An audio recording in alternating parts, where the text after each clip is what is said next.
Il y a un certain nombre de psaumes qui sont dits des fils de Corée. Pour les comprendre, il faut revenir à l'histoire de Corée en Nombre 16, où l'on voit ce notable qui se révolte contre Moïse et Aaron pour remettre en cause le sacerdoce, en particulier dans le peuple d'Israël. Or, Corée, après sa révolte, sera engloutie dans l'abîme. Cette punition peut sembler un peu grave, mais elle montre simplement le danger qu'il y a si l'on suit les errances de Corée, et on risque de la même manière de s'écraser par terre, pourrais-je dire, et de tomber dans le néant. La première des revendications de Corée était donc le sacerdoce. Il considérait qu'il n'y avait aucune raison d'avoir des prêtres et qu'on pouvait très bien s'en passer. Cela, c'est un danger grave, de croire que l'on pourrait retirer de sa vie toute forme de sacré, toute forme de transcendance, et si effectivement il n'y a plus aucun idéal, plus aucun absolu dans sa vie, comme dans la société d'ailleurs, alors notre vie, comme la société, risque de s'écrouler par terre et de tomber dans le néant, dans le rien du tout, pourrais-je dire.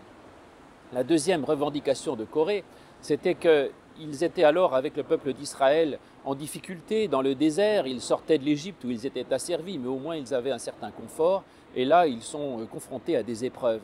Et Corée dit à Moïse, mais finalement, tu nous dis qu'il y a un Dieu de bonté et puissant qui nous accompagne, mais où est-il ce Dieu quand on voit nos difficultés?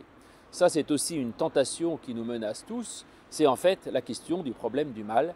Comment expliquer qu'il y a un Dieu avec nous quand on voit les épreuves et le mal qu'il y a dans le monde? La réponse, nous la connaissons parce que nous connaissons l'histoire du peuple d'Israël et nous savons que s'il a eu momentanément des difficultés dans le désert, c'était pour être en chemin vers la terre promise. Et ainsi, nous ne pouvons pas accuser Dieu du mal qu'il y a dans le monde parce que le mal est passager, dirais-je, le monde est en construction et ainsi le but ce n'est pas ce que nous voyons aujourd'hui. Et donc Dieu est contre le mal qu'il y a aujourd'hui et il essaye de lutter contre ce mal et il nous demande de lutter avec lui.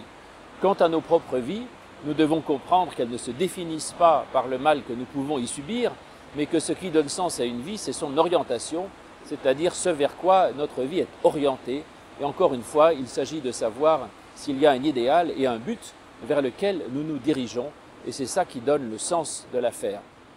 Parce qu'en effet, Corée, plutôt que de se préoccuper de là où ils allaient, regrettait le passé. Et là encore, c'est une inversion totale de la vie.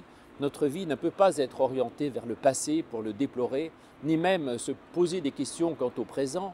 Toute la question, c'est d'être en chemin. Or, Corée et ses amis refusent d'avancer, ils disent qu'ils veulent rester là et qu'ils regrettent le passé. Si une vie est orientée ainsi, alors elle ne peut que tomber et s'effondrer sur elle-même, une fois de plus, et tomber dans le néant. Et enfin, il faut savoir que Corée, en hébreu, ça veut dire le crâne chauve, et le crâne chauve en latin, ça se dit Calvaria, et donc Corée nous renvoie au calvaire. Ça, c'est saint Augustin qui le dit dans ses commentaires. Et le calvaire, c'est-à-dire le lieu de la mort du Christ, qui est mort sur le mont du crâne, eh bien, nous dit la même chose, c'est que finalement, le calvaire lui-même peut être vu comme un lieu de mort ou de difficulté si on regarde la situation matérielle, mais néanmoins, le calvaire peut être une bonne nouvelle si on voit tout le bien qui peut en découler et si on le voit comme un chemin de lumière, de vie et de paix.